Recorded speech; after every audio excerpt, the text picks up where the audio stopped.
मनीषा सिंह आपका स्वागत करती हूं लिविंग 24 न्यूज में और आप देख रहे हैं आज की स्पेशल ब्यूरो रिपोर्ट।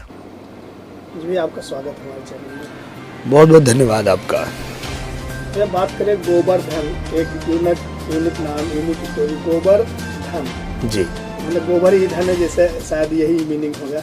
क्या कहना चाहेंगे इस फिल्म को लेकर? हाँ, ये मेरे जो बहुत ही पसंदीदा निर्देशक मंजुल ठाकुर जी, जिन्होंने हिंदुस्तानी 2 बनाया, जिन्होंने राजा बाबू बनाया मेरे साथ में, और तो बहुत सारी फिल्में किया उन्होंने और लोगों को बहुत पसंद आई उनकी फिल्म।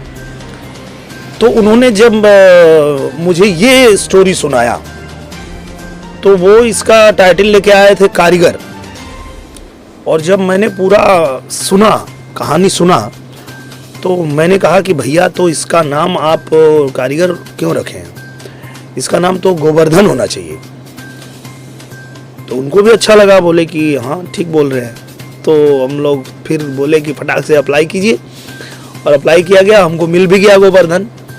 तो उसके बाद जो है हम लोग इस पे काम करना शुरू किए, और अब आकर के हम लोग यहाँ प्रतापगढ़ में इसकी शूटिंग शुरू कर दिए हैं।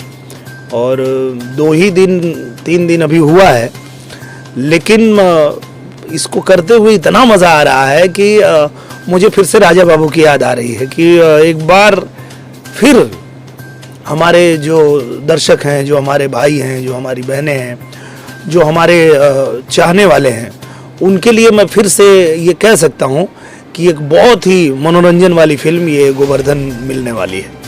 तो गांव में अक्सर गोबर गणेश इसी तरह से जो है, जो नाकारा होता है उसको इस तरह से उपाधि दी जाती है, तो कहीं वो भी तो इसमें दिखा? ऐसा नहीं है, इसका नाम तो गोवर्धन है, पर गांव में आप जानते हैं कि जैसे नाम अगर कितना भी अच्छे से रखा जाए, पर लोग बिगाड़ के ही बुलाते हैं नाम।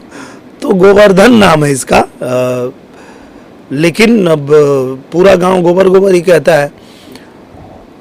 पर आप जब ये फिल्म देखेंगे तो आपको भी यही लगेगा कि इस फिल्म का नाम गोवर्धन ही होना चाहिए। जी।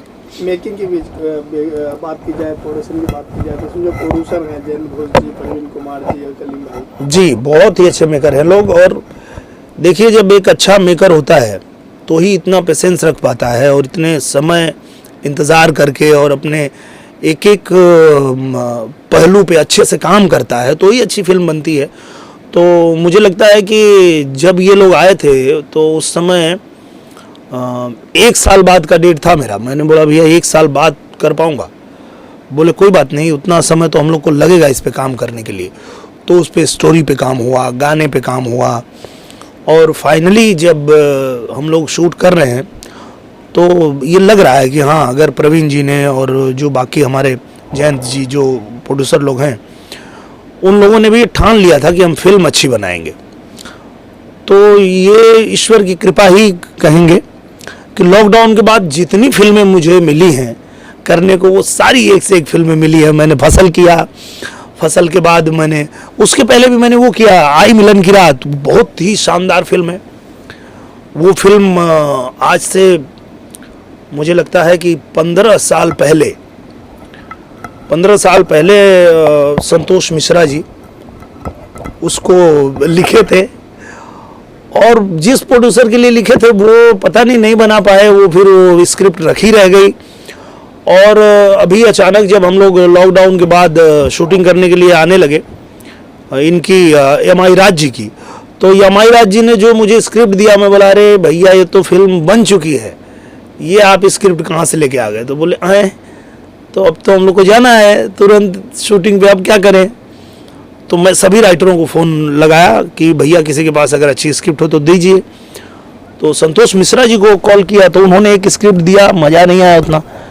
मैं बोला भैया मज़ा नहीं आया। तो बोले एक स्क्रिप्ट है जो आपको बहुत पसंद थी और बहुत पहले हम लोग लिखे थे उसको। तो बोले कौन सी? बोले आई मिलन की रात।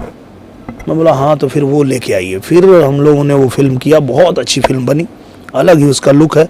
अभी ट्रेलर उसका आया तो लोगों ने बहुत पसंद किया, सबको बहुत अच्छा लगा।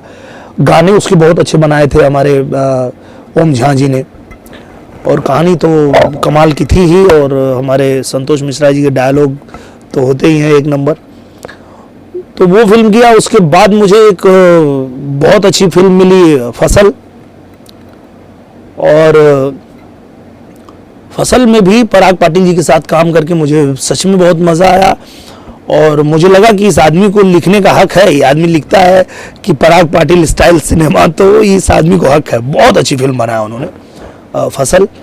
और एक फिल्म मैंने किया इसी बीच रजनीश जी के साथ, जो मेरे परम मित्र हैं, जिनके साथ हम लोग निरहुआ रिक्शा वाला से जुड़े हुए हैं, तब से लेके हमारा साथ है, मित्रता है हमारी। तो उनके साथ मैंने फिल्म किया माई, वो भी बहुत ही शानदार फिल्म। और उसके बाद एक बीच में और फिल्म मिल गई अंगूठा छाप, तो वो भी कमाल की स्क्रिप्ट। और उसके बाद अब ये फिल्म हम लोग कर रहे हैं गोवर्धन, तो ये एक पे एक स्क्रिप्ट मिलती जा रही है। मतलब मुझे लगता है, और मैं ये किसी से कह भी रहा था कि यार मुझे जिस तरह का कोविड हुआ था, लगता नहीं था कि मैं बचूंगा, लेकिन ईश्वर ने पता नहीं जब बचाया है, और दर्शकों के आशीर्वाद प्यार से ही मैं बचा हूँ। तो अब कुछ अलग लेवल का करना है, कुछ और बेहतर करना है, क्योंकि एक जीवन फिर से मिल गया, तो इसको ऐसे ही वेस्ट नहीं करेंगे। और ईश्वर ने भी साथ दिया कि मुझे अच्छी अच्छी स्क्रिप्ट मिल रही हैं। तो अब जो जितनी फिल्में मैं कर रहा हूँ आएंगी, तो मतलब देख के लोगों को बहुत अच्छा लगेगा, और उनको गर्व होगा कि भोजपुरी में इस तरह की फिल्में बन रही हैं। जैसे आपका सोच है भोजपुरी सिनेमा को लेके, देसीपन को लेके, भोजपुरी माटी की महक को, वैसे आपकी फिल्मों में आती रही हैं, तो कहीं ना कहीं इसका भी परिणाम है इतनी सारी फिल्में जिस तरह से आप बता रहे हैं। हाँ बिल्कुल, क्योंकि मेरे मन की भी यही इच्छा रही हमेशा कि हम लोग बहुत अच्छी साफ सुथरी बढ़िया और भोजपुरी में ऐसी ऐसी फिल्म बनाएं कि उसको लोग जो है देखें तो कहें कि हाँ भाई ये सिनेमा है। तो बीच बीच में लोग वो थिएटर के जो ऑडियंस के चलते ज़्यादा मसाला फिल्में ही बनाना पसंद करते थे, तो उसमें हम लोग भी फंसे रहते थे। पर जब लॉकडाउन लगा, सारे थिएटर्स बंद हो गए, तो अब जो 2 साल तक इधर मुझे साइन करके रखे हैं लोग, उसमें सारी फिल्में वही है जो अच्छी अच्छी स्क्रिप्ट है। और लॉकडाउन में लोगों को लगा कि जब थिएटर खुलना ही नहीं है और ऑडियो वीडियो सेटेलाइट के भरोसे ही हमको चलना है, तो टीवी पे तो अच्छी फिल्में ही लोग देखते हैं। टीवी पे तो आप मतलब पूरे परिवार के साथ देखने वाली फिल्में ही आती हैं, क्योंकि वो घर में लोग बैठे हैं, अपने परिवार के साथ बैठे हैं। आप कुछ भी उटपटांग उल्टी सीधी फिल्म दोगे तो लोग उठ के चले जाएंगे, या तो चैनल चेंज कर देंगे। तो मजबूरी हर निर्माता की हुई कि अब उनको अच्छी फिल्में ही बनाना है, और ये एक अच्छा हुआ। मैं तो मानता हूँ कि अगर हम लोगों को कोविड ने बहुत नुकसान दिया, बहुत दर्द दिया, बहुत सारा खतरे से हम लोग गुजरे, लेकिन ये एक काम अच्छा कर दिया कि भोजपुरी सिनेमा को सुधार दिया। भोजपुरी सिनेमा में लोग मसाला फिल्में छोड़ के और अब फसल, माई और अंगूठा छाप, गोवर्धन, इस तरह की अच्छी स्क्रिप्ट पे काम कर रहे हैं, तो ये अच्छा लग रहा है।